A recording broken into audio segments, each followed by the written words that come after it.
just in case you missed it, it's the top 5 sports talkers of the day. Now, it's time for Dan Barreiro's Top 5 at 5. Brought to you by Gutter Helmet of Minnesota. Never clean your gutters again. Learn more at gutterhelmetmn.com. All right, Guards in for Barreiro today. Dan will be back tomorrow and Friday. Pat Kessler will join next segment. He's already in the building, but it is Top 5 at 5 time. Brett Blakemore, what do we know? Well, the top story, the most breaking story is the passing of Lou Holtz, former Gopher coach, obviously Notre Dame, famous for TV stuff as well, in case you didn't hear it. Here's a clip of Pete Najarian talking about that. There's something special about Lou. I mean, he's one of these guys that I think all of us who ever had the opportunity, the wonderful opportunity to play for Coach, it was an experience like no other. And when he started to have some major issues of late, I was able to talk to him by FaceTime and talk to him a couple of different times and talk to Skip and the kids. And, you know, he's a special guy. I mean, he was one of those kind of coaches where it wasn't just your head football coach. You knew that he wanted the very best out of you, but also for you. And it just, it's sad. It really is. But at the same time, he was not doing great. He looked okay, but wasn't looking like the Lou Holtz that I know, and certainly was slipping. So, I think we all know where he's ending up because he's a special person. And the lives that he touched, Justin, for so many years in all the places he were, whether it was Arkansas or whether it's Notre Dame or Minnesota or South Carolina, he really touched so many people and helped them along the way. And it didn't matter whether they were starters or somebody sitting on the bench. Everybody had access to Coach, and if he could do something for them, he did.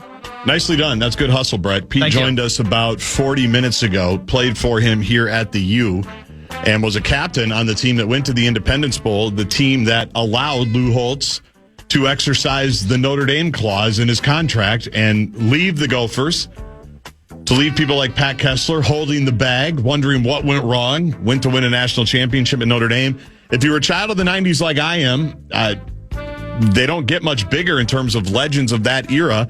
And then he went on to a really long TV career where if you continue to be a college football fan, he always had like the late night, like the post-game late night highlight shows with, I think Reese Davis was the host and Mark May was the other guy. And those two would go at it, and they would argue, and they would battle, and it was just part of the college football Saturday, Lou Holtz, for many, many, many years. So we'll podcast Pete Najarian, but I appreciate him jumping in right away, pretty much within the half hour that we learned about Lou Holtz dying at the age of 89. But certainly an impact here at the University of Minnesota in many, many, many different ways. Their indoor football building. Texter to the Bradshaw and Bryan KFAN text line 64686. The first indoor. They didn't have one. It's Minnesota. You need an indoor. Now everybody has them. The Gophers have a new one. It's big. That was a Lou Holtz creation. His insistence that they play at the Metrodome. Not a good choice. But he was part of it, including when they had the year to decide, are we going back to campus or are we staying at the Dome, which I never knew about until recently. He said, we're staying at the Dome. Not a good choice. And then he left. And we were stuck at the Dome for a long, long time. So an interesting legacy here for sure, and a historic legacy in the sport of college football. I'm not sure you're familiar with this sounder. Time now for the obligatory Kevin Fallness Minnesota Wild mention. But it goes something like this. Oh. Or does it? Eriksson dug it free. It spun loose. Faber to open ice. It's Kaprizov at the red line. A backhanded shot. He scores! Move over Marion! The new franchise leader in career goals is Kirill Kaprizov. It's into the empty net for number 220.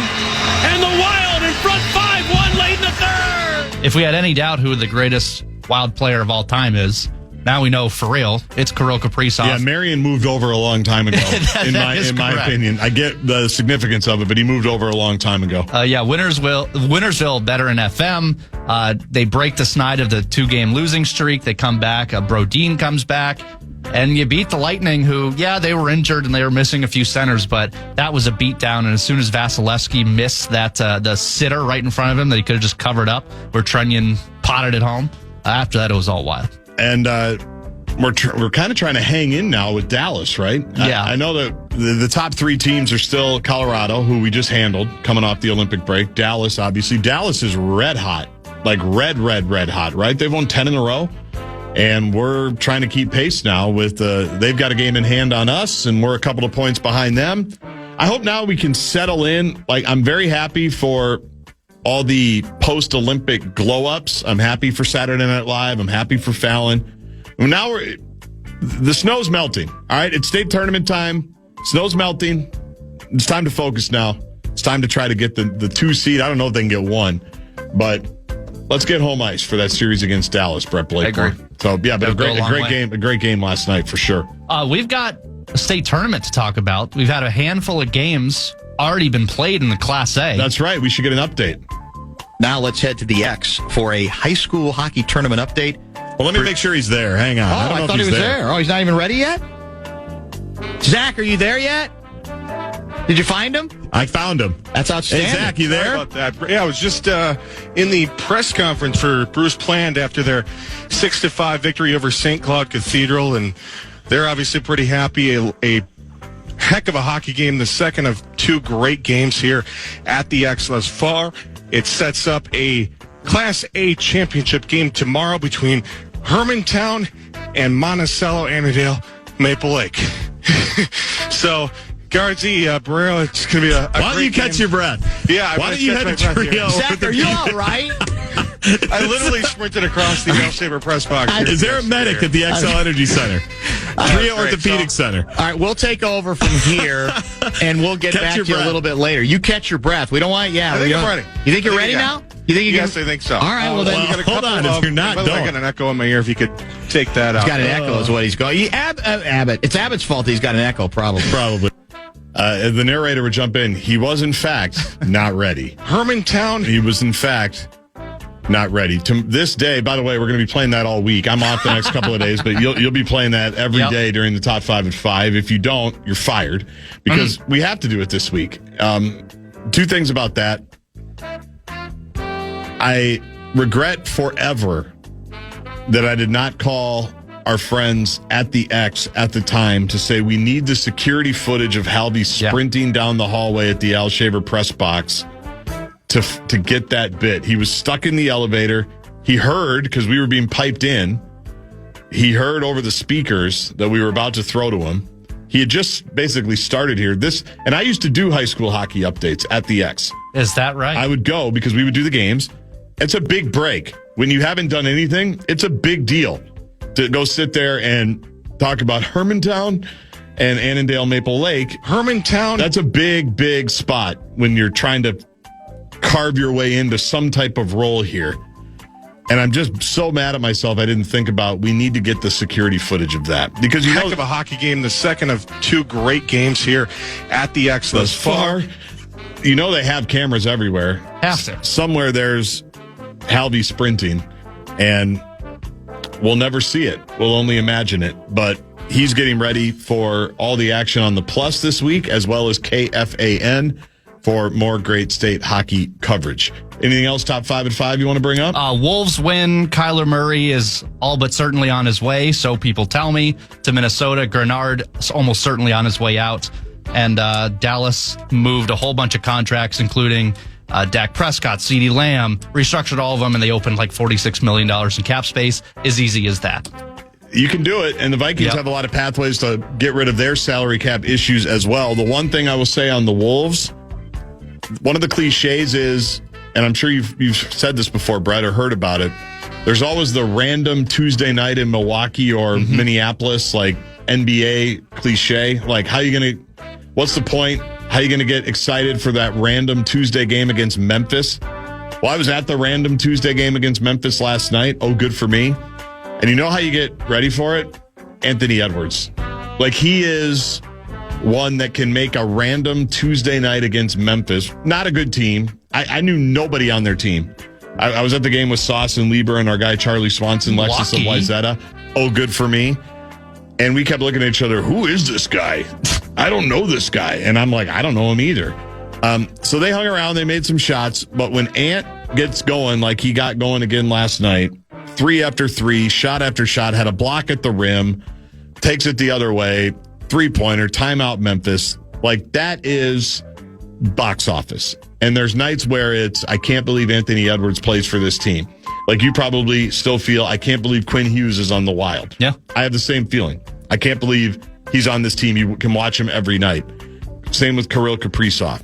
Like, there's just times where you're like, I can't believe this dude's on our team. And last night, against a crappy Memphis team, they won 4 in a row. They're a top 4 seed. They're percentage points away from the 3. Will they follow it up tomorrow against Toronto? Who knows? History would tell us they probably won't. They'll play terrible and everybody will hate each other again. But they have that high-end ability, and him especially. And he was locked in from the jump last night, which was very, very cool. So there we go. That is the top 5 at 5. There's 20 years of Wild hockey and probably a long time of Wolves basketball where you organized when you were going to go to games by who the opponent is. Correct. And what stars you'd be able to see. Oh, is Crosby in town? What about McDavid? Correct. And both of the teams now, it doesn't matter who they're playing because we got the superstars in our squad. Speaking of cool. superstars, they don't get much bigger than Pat Kessler. That's right. He walks in like a superstar. He's got his scarf. He's got his hat. He's got his sunglasses on, even though I don't see the sun. It's Pat Kessler, and he's going to join at 5:15 when we come back. I wish the American media would take a great look at the views of the people in Congress and find out, are they pro-America or anti-America? Pat Kessler. Because people have got to know whether or not their president's a crook. Well, I'm not a crook. I can't trust Obama. He's an Arab. Pat Kessler. Tear down this wall. I did nothing wrong at the Minneapolis airport. Senator, you're no Jack Kennedy. Pat Kessler. And now, to help Dan break down all the tough questions in politics, it's our own Pat Kessler. Political Wonk. I feel like a supermodel, except like times 10. It's Channel 4's Pat Kessler. with Dan Barreiro. Buck up. I mean, come on. Fan. Well, Brett Blakemore knows where the new treasure trove of Pat Kessler sound bites are, more so than I do. So we might be hearing multiple Kesslers. Sure, why not? You can never get enough Kessler. Why are you doing this to me? Why am I doing what? Well, let's wait and see. Making you come in at 5:15? No, what Brett comes up with. Those are two sexy men. Great to see you, sir. You too. I trust you are well. I'm doing great. I'm happy to be here. I feel a little discombobulated Because you're on at 5:15? Yeah, I'm making you jump in? Yeah, this is awesome. By the way, Justin, you're doing a great job. Oh, okay. Is this the TV You are insincerity? so great. No, Yeah. I tell you something nice, and you think I'm being insincere. Well, you tilted your head in a way that did not reek of sincerity. All right. It looked a little condescending. Okay. You were in the studio with Brett when we played Zach Halverson completely making a mess of his big break with the high school hockey updates about 10 years ago, 7, 8, 9 years ago. That's right. You were in the entertainment, the journalism, television business, radio for 50 years, basically, until you retired a few years ago. Hermantown. What is the most embarrassing moment, or give us a list of embarrassing moments you had along the way? I'm telling you, there are so many. This happens all the time, and I love Halvey even more for this. Yeah. I do. And he was trying so hard. Well, yeah. But he'd lost his breath. Well, and I've been there. I've just barely made the show, all of that kind of thing. There are so many. Among them, and there's a tape of it floating around somewhere, where I was talking, the voting had already begun, and I'm on the air, and I'm talking about the judge's big election. Oh, boy. I do remember this now. Yeah. I mean, and, well, what? And sometimes you misspeak. And then that happens. When was that? Brett, were you listening to that? Well, or are you being distracted again? I was trying to figure out with Muss if the Jonathan Allen being released thing is breaking news or not. Oh, that's good. Well, I trust think that happened today, so I was actually doing stuff. I trust the two of you to figure it out. What have you decided? Are you that they announced it earlier today, we think. Are you going to let us know? Well, I just let you know. Kessler loves it. Earlier, he was here. Common was in there for like 4 hours, and we missed a couple of things. So things have been a little tense in here. Well, you're a pretty tough taskmaster. I'm just trying to do a show. All right, this is bumper to bumper. All right, this isn't my little cake show or my Parent of Spirit podcast where you can mess up all the time. It's bumper to bumper with Dan Barreiro. Right. All right, the Dan Barreiro. As you would say, number one. People are in their cars. They're already annoyed I'm here. Because Dan's not. They want me in my little spot over there. Oh, that's so sweet. So the shows should stand for something, in my opinion. What I was asking you, Brett, did you hear what Pat just said about the judge's big election? Boy, you got to be very careful. Got to be careful. Google Pat Kessler judge big election and see if we can come up with it. No. Why do you do? Because I want to hear it now. I want to hear it. I want to hear. So all I'm saying is that in this business, there are many times where, I get off the air and I'm like, oh my God, I cannot believe I did that. It's live television. It happens all the time. Yeah, live radio. That is why Halvey is the best. Right there, because you keep coming back. That's why. Hermantown, heck of a hockey game. The second of two great games here at the Exelers Far. It's just the best. You are so terrible. But here's the key. We only play it this week because it's the state high school hockey tournament. I think you are not telling the whole story. If I could reality check you. Sure. I mean, I've heard this every few weeks on this show. No, you have not. Yes. Well, you've heard Hermantown. Yeah. Yeah, you may have heard Hermantown. You haven't heard the bit in its entirety.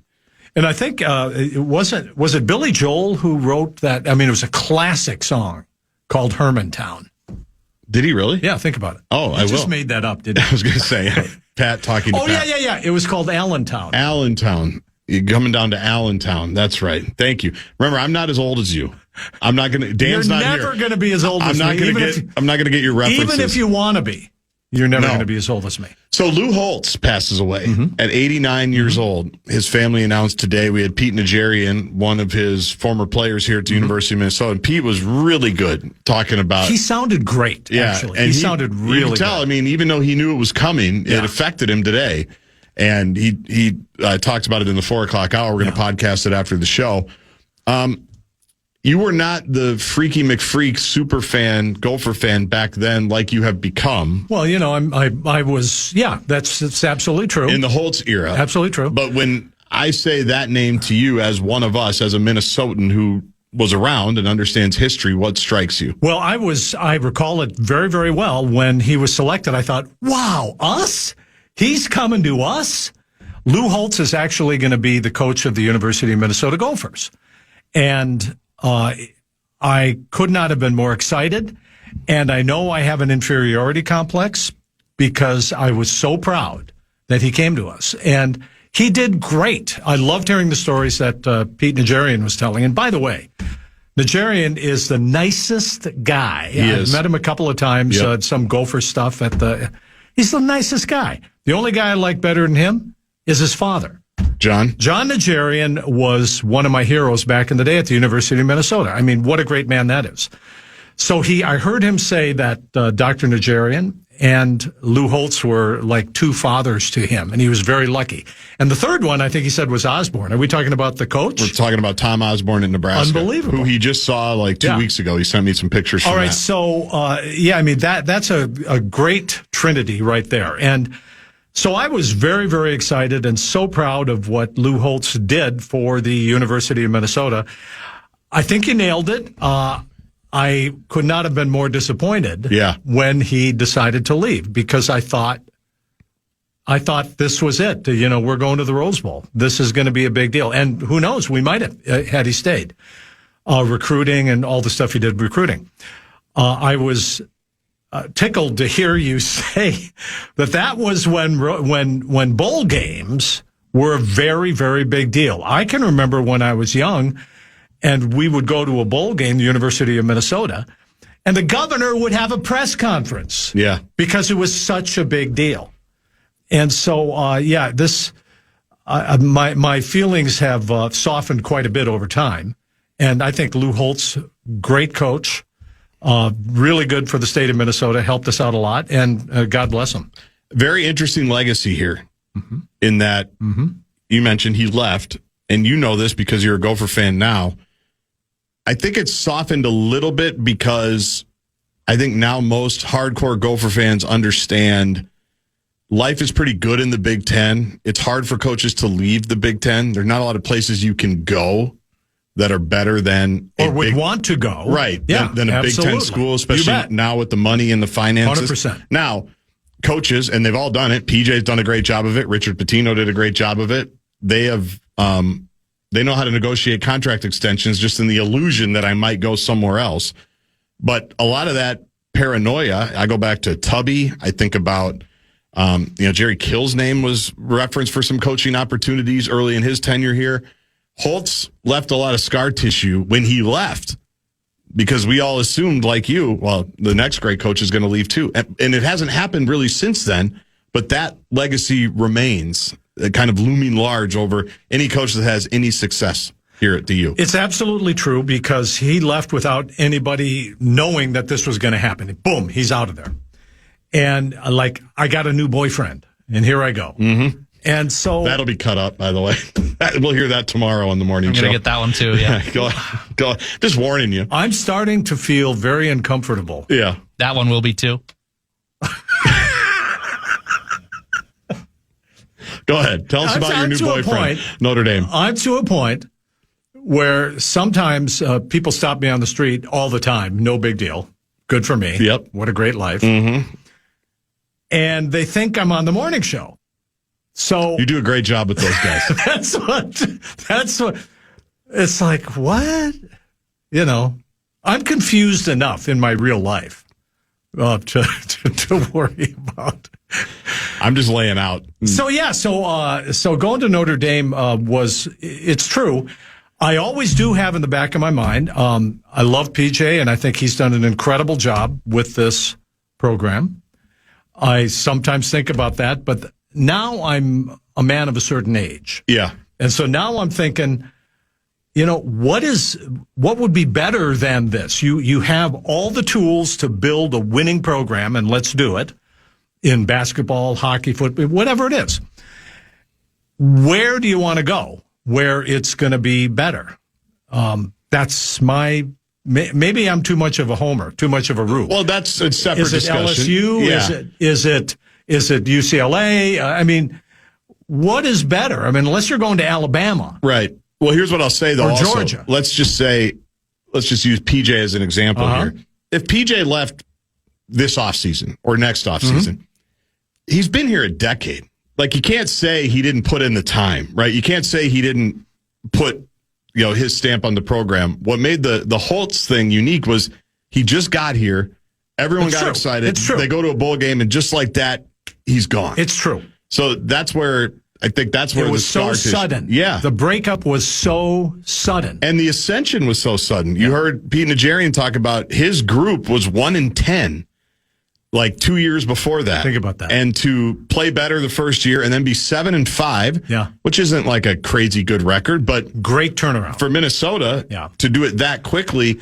So then to have all of that happen, you think, here we are, we're 7-5, and then to have it just vanish, and he's off to Notre Dame and he wins a national title 2 years later. All right. So I loved hearing Najarian say, then they're going to play the bowl game. So and Paul Giel, the athletic director, asks him if Lou Holtz, would you be okay if Lou Holtz is going to be the coach?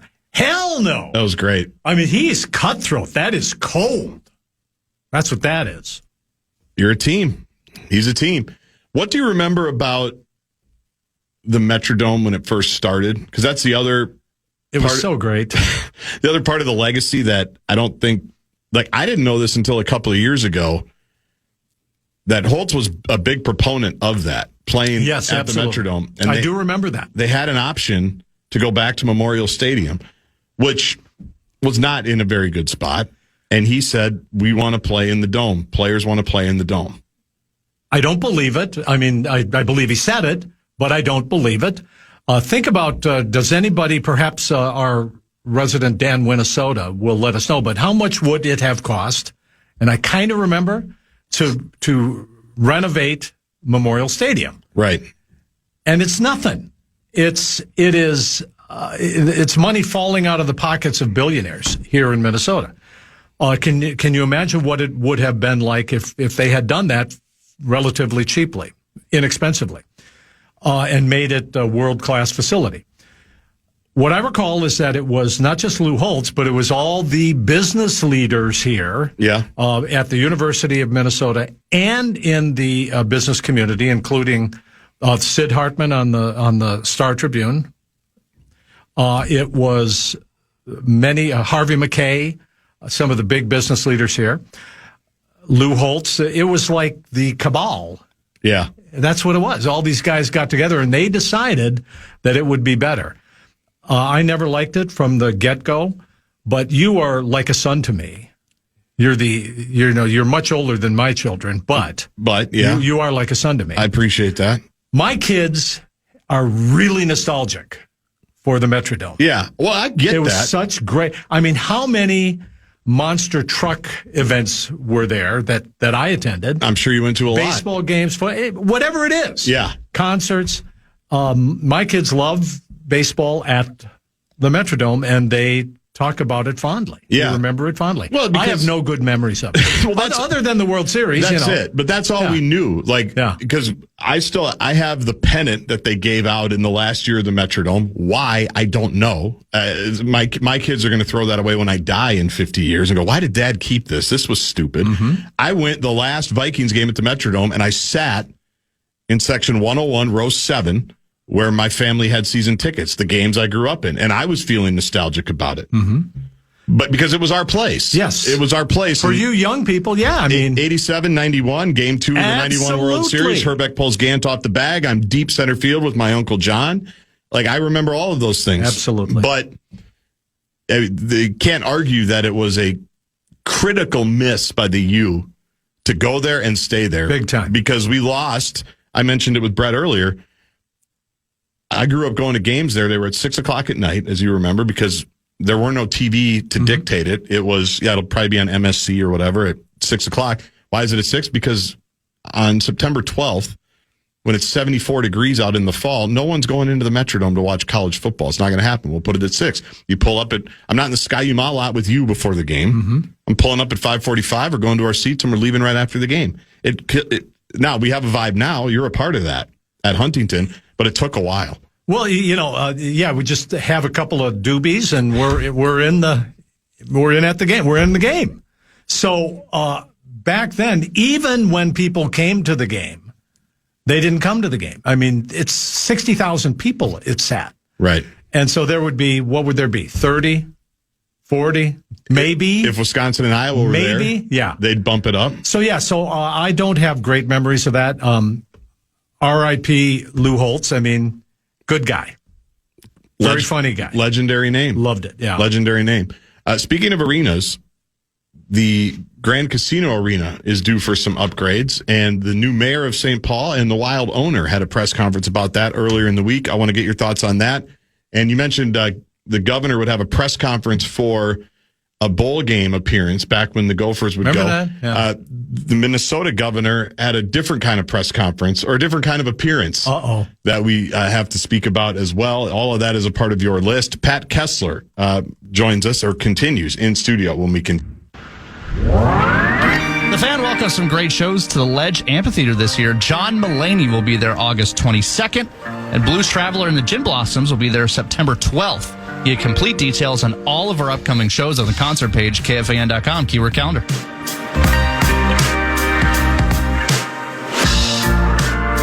All right, the reporting chops of Brett Blakemore and Mike Mussman were, in fact, on point that Jonathan Allen has been released by the Minnesota Vikings. A little breaking Vikings news. I hope we didn't keep Alec Lewis from reporting on that while he joined us about 40 minutes ago. But that would be probably, that's one of the misses, right? That's one of the Vikings' misses from the last couple of years. So as Seifer reminds us, Jonathan Allen, Aaron Jones, and Javon Hargrave are all departing. That's going to save $6.5 million in cap space, just talking about the Jonathan Allen bit. And they are also, as Seifer reminds us, open to trading Jonathan Grenard.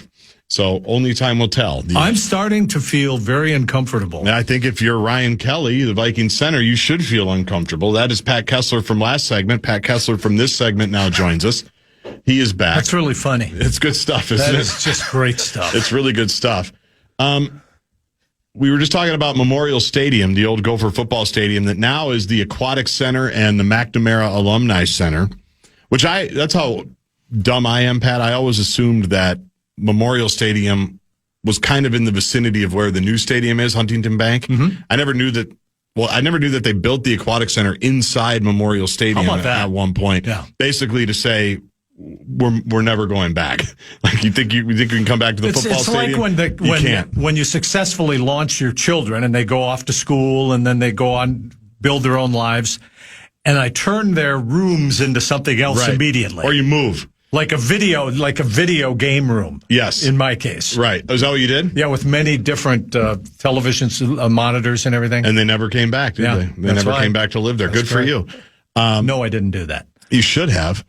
Tell me or remind us what the Wild and the city of St. Paul are trying to get done with the arena formerly known as the X, Grand Casino Arena. Yeah, Grand Casino Arena. I think in general, I think people agree that there needs to be some renovations. I mean, this thing was built 26 years ago, which... Isn't that crazy? Yes, it is. And I've been there many, many times in the last couple of years, and it does need renovations. The things are not exactly the way that I think professional sports really want them to be. Here's the deal. So the new mayor, Mayor Herr, and the owner of the Minnesota Wild, Leopold, want the state to contribute $200 million in state funds as part of a $600 million Grand Casino Arena renovation.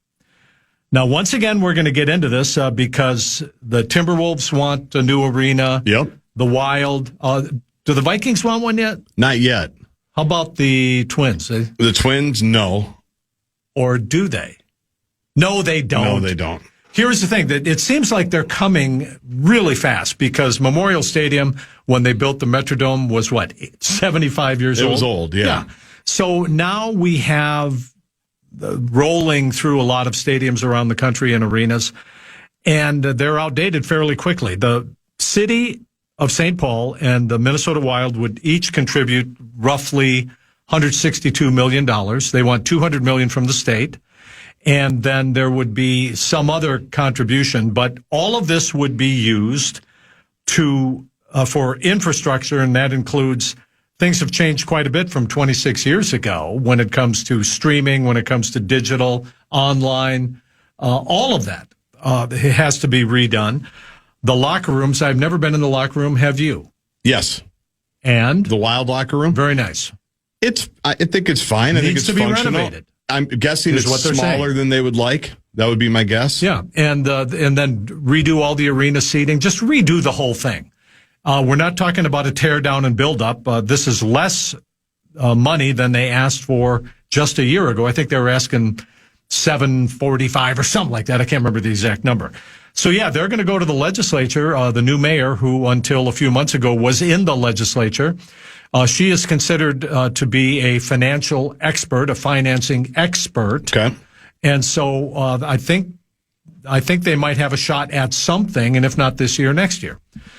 So that's where this is. Now the question is, once again, people are going to ask, should taxpayers pay for a sports facility for a privately owned team? Right.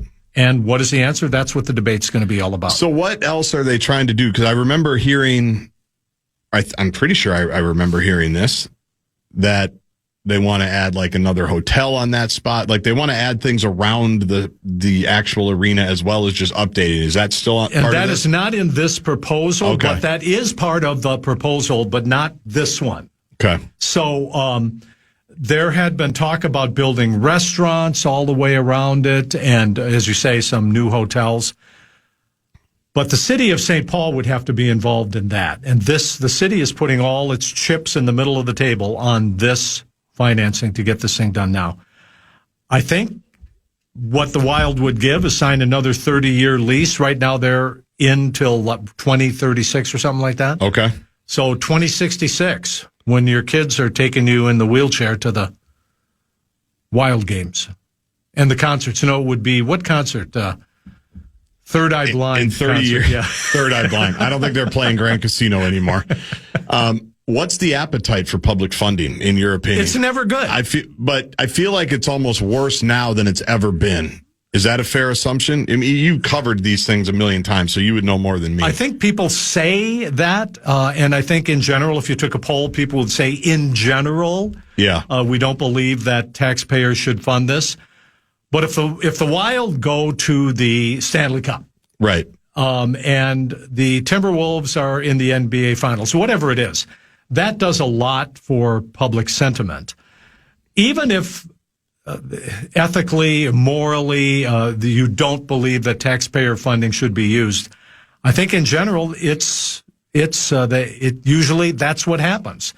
This is not the kind of a deal like the Vikings got. The Vikings had half of it paid for by the state and city and county. Right, and that was $1 billion deal. Yeah, that was $1 billion deal, and now stadiums are $2 billion and $3 billion. And so that was kind of a window into a pretty good deal for the Vikings and the Will family, which owns it.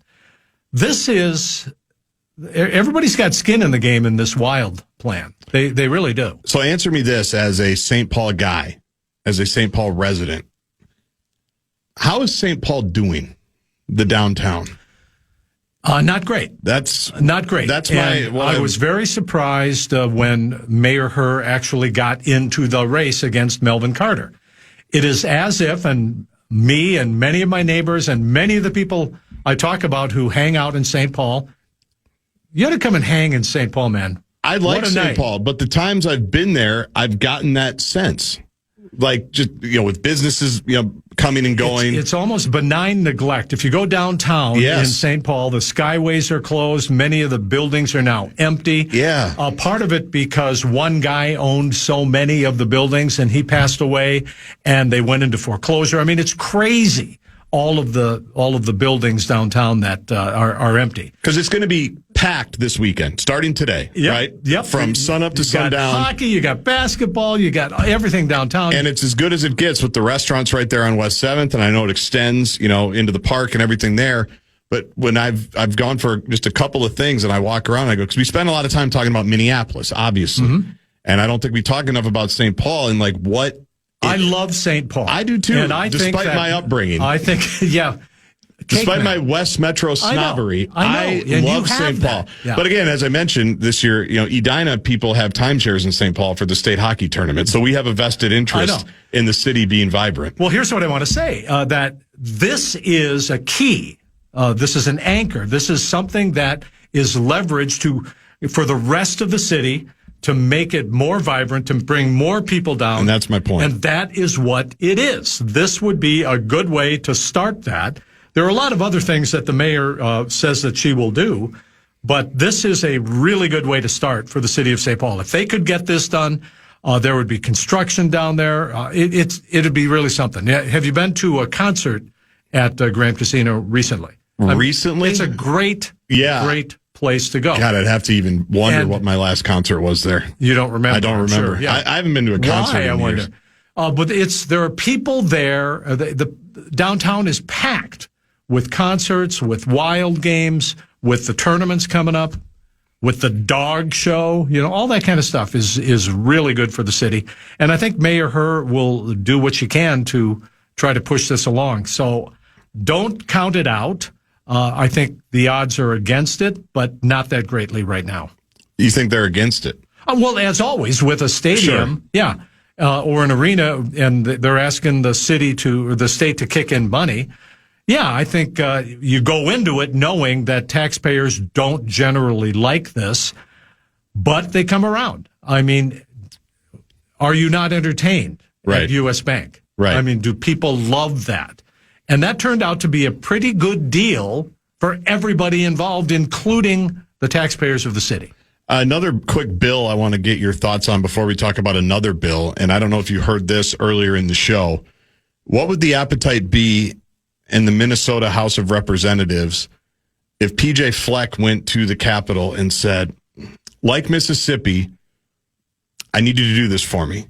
I need you to exempt NIL earnings from state income tax. How about that? Like my friends in Mississippi have done. I talked about it earlier. Florida, Tennessee, and Texas, as we know, have no state income tax. Arkansas carved out NIL earnings from the state income tax burden last year. That's SEC country, whereas you know, Pat, it just means more. That's their tagline. If PJ went to the Capitol with Coach Walls and said, this is what we need, Drake Lindsay, we can't have his NIL earnings taxed. It's going to help us. How well would that go over here? Boo! Boo! Boo! But that's what we're up against. I know. That's what we're up against. I would like to know. I mean, to answer the question directly, I think that kind of an appeal, even from PJ, who's a hero, even from PJ coming in saying we got to do something like this, I think that would not get a good reception. It would get a cool, even cold reception. Well, then, but you want to go to the college football playoff or not? Mississippi's all in. So can a legislature, any legislature, the Minnesota legislature, put guardrails on NIL? If there was some way to do this, to make it tax exempt, not for the players, but for the donors who contribute the money, make it a 501c3 so they can deduct it off their taxes, that would seem to me to be a way to build up the entire the fund for NIL. Well, rich people love their tax breaks. We know that. They love their deductions. And because that changed a few years ago for personal you know, Mr. PSL. I'm just gonna say this, and I love our president. I'm just gonna say I love President Trump. Okay? Cut that one. No, that one is not going. That's that one is PST 2027. That is not going in there. But, the top 5 seed at least. All right, so it was President Trump in the tax bill in his first term that took away all of the tax exemptions for people who wanted to contribute to the University of Minnesota athletic department, and no longer can you deduct it. Your personal seat licenses, for those that aren't wondering, those historically had been when you buy a ticket, a season ticket at a football stadium, a lot of the money would go to the athletic department, and that was deductible. In the same way that we used to be able to deduct our state and local taxes that we pay on our houses, that was taken out of the bill that President Trump passed in his first term also. However, on the plus side, billionaires got a huge tax cut. So, you get one, take one away. We need a billionaire for Go for Football. Do you know any? Yes. Oh, do you? So why this is what I want to know. Where are all the billionaires? Where are the corporate partners in this state? And why have they not stepped up to support the University of Minnesota Athletic Department? That's what I want to know. Some of them have.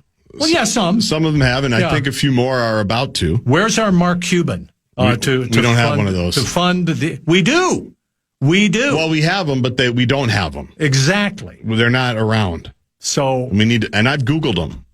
Like Kirk Cignetti, I've Googled them. I've tried to find them. You're creeping people online. Minnesota alums who are billionaires. Yeah. I've tried to do my part. Mm-hmm. Most of them are in the Cargill family, and they want to be the new Dutton family in the Yellowstone Ranch and just live and never be bothered. And did they buy that thing in Duluth, or did they walk away from it? Well, I think eventually they walked away from it because you wouldn't let them do what they wanted to do and just leave them alone. Yeah. You guys, the Duluth News Tribune had to meddle up there. This is good for you. Right.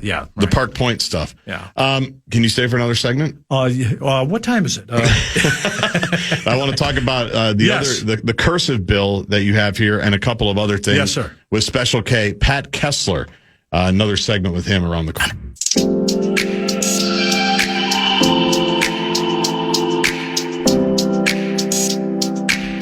It's Wild Wednesday right here on the Fan, and we have your shot at tickets to Wild Mammoth next Tuesday. Just use the iHeartRadio app. Send us a talk back. Tell us who your 5 untouchable players are in the Wild currently. If you do that and get all the details, KFAN.com, keyword contest.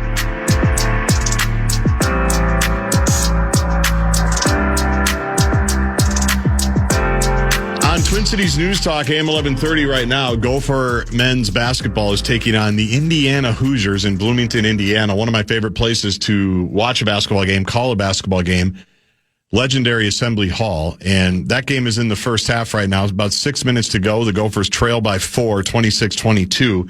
A thing we used to do from time to time, Pat Kessler, is we would, when we have the opportunity, we would pot up the voice of the Gophers, Mike Grimm, who's calling the game in Bloomington, and we would play a game for prizes. We don't have any prizes today. No. But the game would be with callers. Will Grimm rip the refs? We'll do a live listen-in, and will Grimm rip the refs? So I don't have a prize for you, but we're going to pot him up right now, and for a couple of minutes, will Grimm rip the refs? And I'm going to say yes, that's the over-under. All right, let's do the live listening. It seems like, and he's got 2 already tonight. He's in double figures with 10. He has just 7 threes in his last 42 attempts coming in. And 2 tonight, and the lead back to 9, 31-22. So the TV's a little behind. That offensive foul right there, he absolutely ripped the ref. Here is a floating shot. Awesome from the elbow right, just inside that elbow. A 13-footer, and it cuts it to 7, 31-24. Indiana the lead. A football kind of score now here in what's become a football school. The national champion football team, one of the great stories.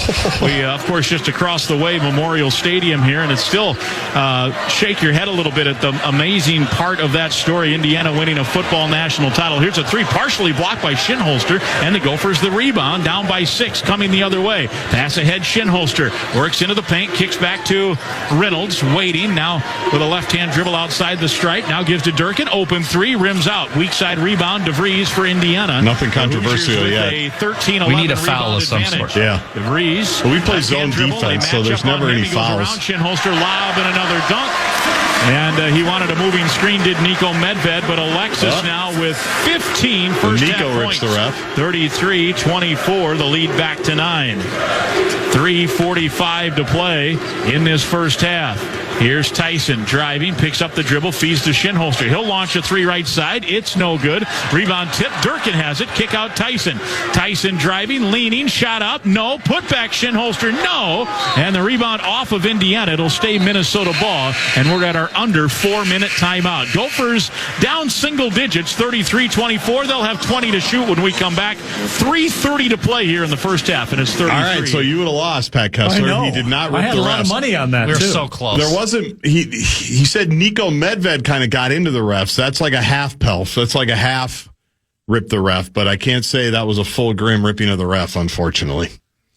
So you lose. You get nothing. But I mean, he's always on edge. When I'm listening, he's always Grimmer? right on the edge of anger. He's waiting. That's what he is. He's watching. If you know Grimsey, I do. That's who he is. I do. All right. So the Gophers are down by 9. Yes, sir. And 33-24. That game is on Twin Cities News Talk, AM 1130. They've got one more home game on Saturday night against Northwestern. Will you be there in your beautiful people seats?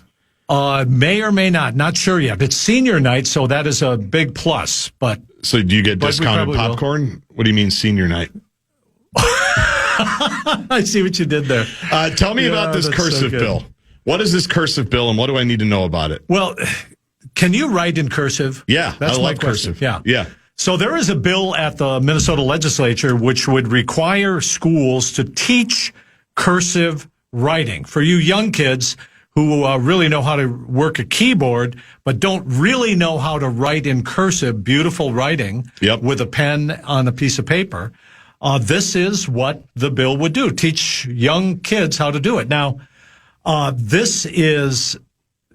we used to be able to do this in the state, and of course, this is how I learned how to write cursive.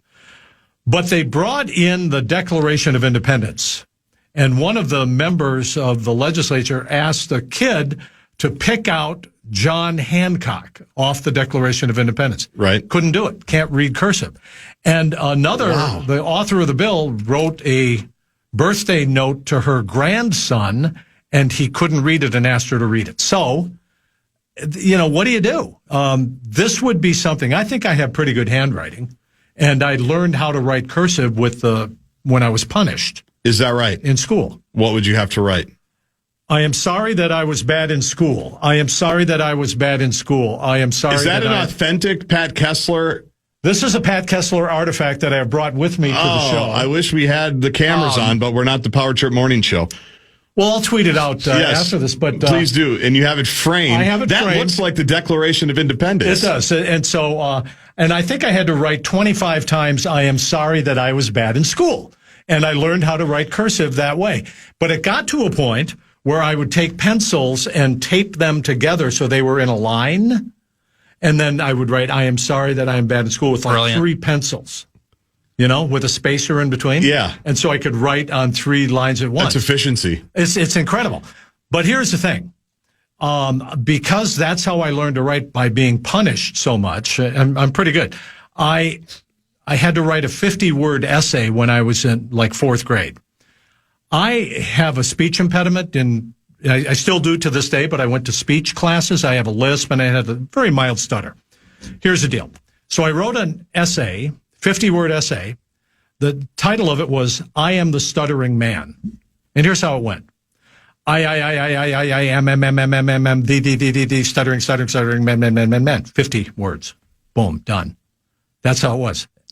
So did you get in trouble for that? Because that's not really doing the assignment. And then, because I was such a Richard when I was a kid, always in trouble, but I was a good kid. But yeah, I was always in trouble. But I did bring this in. I think it'd be great if young people, apparently Gen Xers have trouble with cursive writing. Yeah.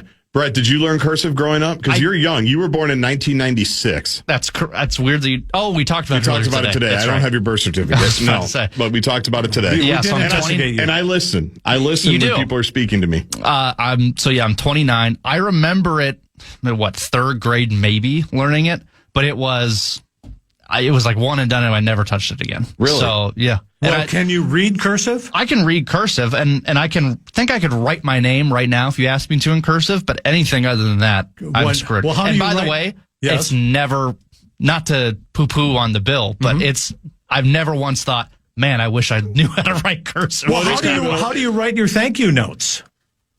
I'd probably... Just normally? He's never had to thank anybody for it. He's never written a thank you note. I've never thanked anybody. Yeah.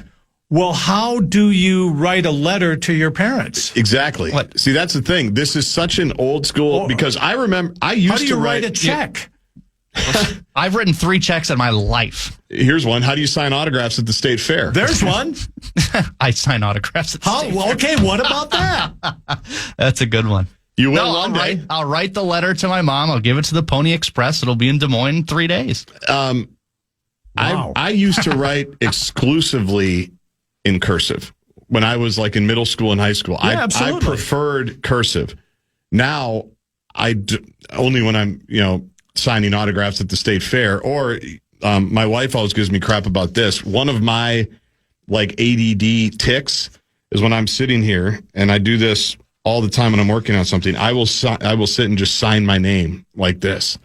Not that I think I'm about to go, to Fan HQ to sign autographs with Naz Reid, but that's just always been one of my things, and it's always in cursive. But I write exclusively now, just in regular handwriting. Well, I didn't do it today, but normally I bring in page after page after page of show notes. Yes, and those are all in cursive, and that's I do it that way so Brett cannot read it. It's brilliant. Yeah.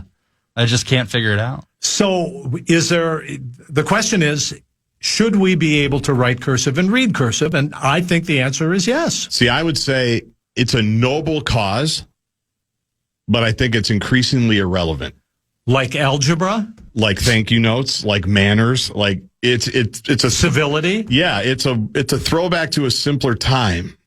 Because now it stands out when you get a note, and we'll get cards for Enough Said, right? About how great the show is. Hugely popular show.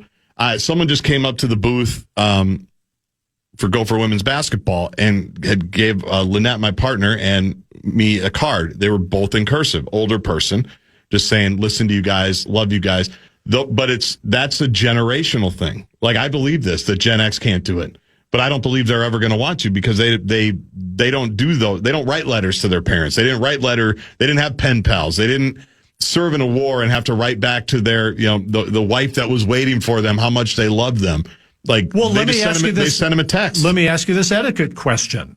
If you get a wonderful gift from somebody, or a card from a listener or a viewer, what is the etiquette? Would you write them a letter or a card back, or is it okay to write an email? Brett, how about you? Because it should be a card or a letter back. It should be. And I try to.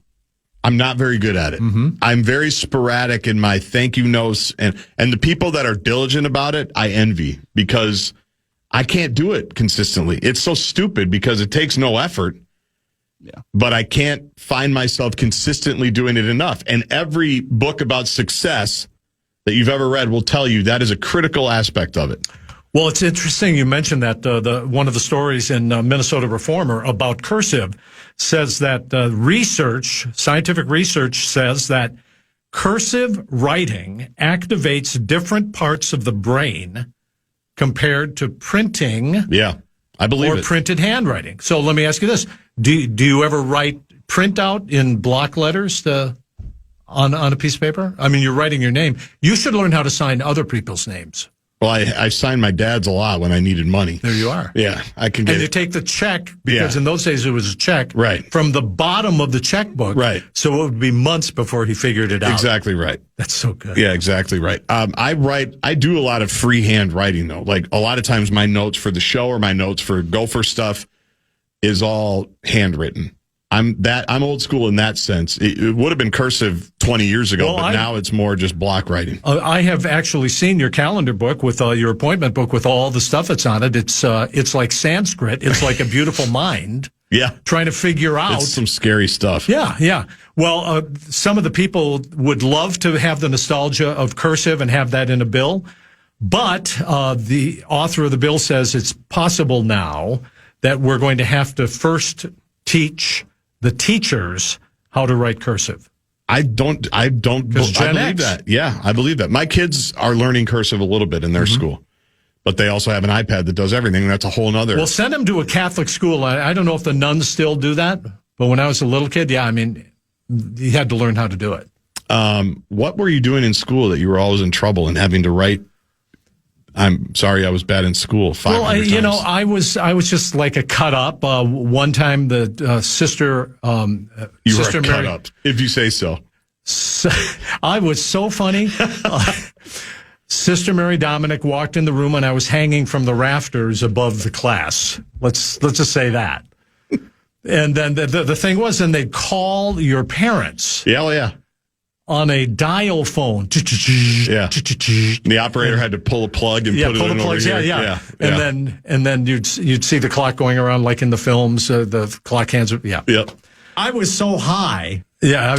What do you think the percentage is of people that are on television or on the radio or in entertainment, if that's what you want to call this, that also could have had a framed artifact like you that said, I'm sorry I was bad in school for doing exactly, because every conference I had from like second grade to fifth grade was good energy. We really like him, wants to do well. Can we just get him? He doesn't always need to try to be so funny. He doesn't always need to talk so much. Like, it's just. Well, yeah, I'd be talking. Yeah, we're born with this. Yeah. So, no, this, I already forgot your question. How many people have this? I think a lot of people. Like in the business. Well, I resisted authority. Yeah. And I still do. Yeah. Even if my beautiful wife asks me or very, very gently says, why did you do that? You know, because I want to. Yeah. Because you could. That's why. Ask me again. Because I do whatever I want. That's why. Yeah. So that's this is probably 80 years old. It looks old. It looks weathered. Yeah. That is great, though. I appreciate you bringing that in. Thank you. Last text on the way out here from Larry Mandela guy. Mm-hmm. Uh-oh. I have to think that Kessler must have had to write more specific apologies, like, I will not steal beer from the general store. So good. Or the hard candy from the barrel. Exactly. Yeah. From the 5 and dime. Yes. Yeah, from the 5 and dime. Oh, that is so good. That is so good. I'd like to say I'm going to send you a thank you note for coming in. I'm probably not. I'm hoping for a written cursive thank you note from Brett Blakemore and from you. I'm just going to say I'll provide thank you. my home address. Thanks, Pat. I'm going to say thank you for coming in. Just text me. And hanging out for the hour. I appreciate you. You are a great mentor to me and an even better friend. Continued success. See you next week. Wow. Damn. It's a good thank you I note, like right? that, yeah. But I'm not going to put pen to paper. All right, very good. That was a nice thank you note right there. Boom, That is Pat Kessler. Boom, done. Pat Kessler for his weekly appearance on Bumper to Bumper. Final segment, we'll let you know what you missed, including a really nice conversation with Pete Najarian about his college football coach, one of them, Lou Holtz, who passed away this week at 89 years old. We'll recap that, tell you what's coming up tomorrow after this.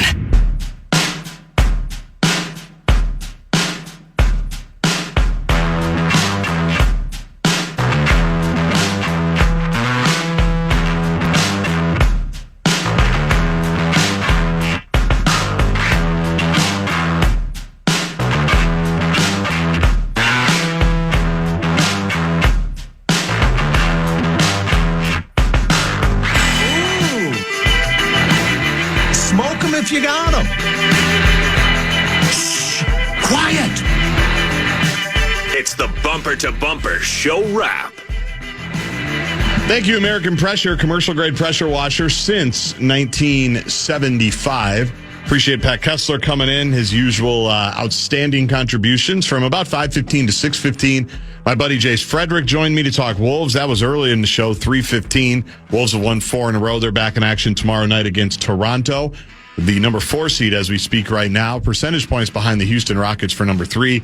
Anthony Edwards was box office once again last night. We talked about that and a bunch of other stuff. Alec Lewis, appreciate his patience as we navigated some breaking news in the 4 o'clock hour. We talked to Alec mostly about the quarterback stuff, about Kyler Murray. Talked a little bit about Jonathan Grenard. Did not touch on the Jonathan Allen news because I don't believe that had broken yet. That Jonathan Allen is the latest Viking that they will be moving on from as they continue to try to save money in their ridiculous salary cap situation that they somehow found themselves in after unwinding all those contracts a year or so ago. They had some more money that they needed to get rid of, so they have done that with Hargrave, with Aaron Jones, and now with Jonathan Allen. No word yet on Ryan Kelly, the center. We'll see if that is the next domino to fall. But we had to move Alec Lewis a little bit later because we were reacting to the breaking news that Lou Holtz died at 89, the former Gopher coach for 2 seasons, obviously best known for his time at Notre Dame and then his time on ESPN as a college football analyst, a legendary name in the college football community. Our buddy Pete Najarian played for him when he got here to the U for those 2 quick years. Najarian was here for both of them, and he was phenomenal talking about his former coach and what he remembered about when he got here, what he remembered about how he left. And more important, just their relationship, basically 40 some years later, if I'm doing the math right, 40 some years later from the time that Pete played for him in the mid 80s to really within the last month when he talked to him. It was good stuff. Really appreciate Pete jumping on. He was about to catch a flight. And that was the deal today. So all of that is podcastable. I am out tomorrow. I'm going to my favorite city, Indianapolis, Indiana. Where else? As Pat Kessler says, what a great life. What a great state. What is it, Elmo's? St. Elmo's? Yeah. Will you make a stop? To be determined. To be determined. It's not on the itinerary for tomorrow, possibly on Friday. We'll see. We'll see. I don't know. It's fine. It's good. You love it. It's Indy. It's the greatest place on earth. Yeah, it will. We'll see. I think Indiana won today, the women's team, so the crowds will actually be a little bit better tomorrow. Gopher women play on Friday. The winner of Indiana and Ohio State, they will play on Friday afternoon. Gopher men are playing Indiana right now. They're trailing by 15 at the half. Things got away from them a little bit late in the half. If you want to catch that, you can listen to it on Twin Cities News Talk, AM 1130. Good double duty today, Brett. Appreciate you. Everything will be podcasted on the Barreiro channel of your iHeartRadio app. Did you want to add something? By the way, if you missed Pete Najarian, it'll be on Fan On Demand. So following the show, if you missed any of that with the tragic news of Lou Holtz passing away, you can listen back to that conversation in about 5 minutes. Is that coming up next? That's coming up next. Fan on Demand on the air. All right. Then Wild Weekly because it's Wednesday, right? That is correct. So Wild Weekly Wednesday. The Wild play. When do the Wild play again? Tomorrow? Yes. The Wolves play tomorrow as well against the Toronto Raptors. Gophers are playing right now. Twin Cities News Talk AM 1130, 103.5 FM, and as always, on the free and easy-to-use iHeartRadio app. Barreiro back tomorrow. Thanks, everybody, for listening. Enjoy the rest of the evening. Sayonara, suckers!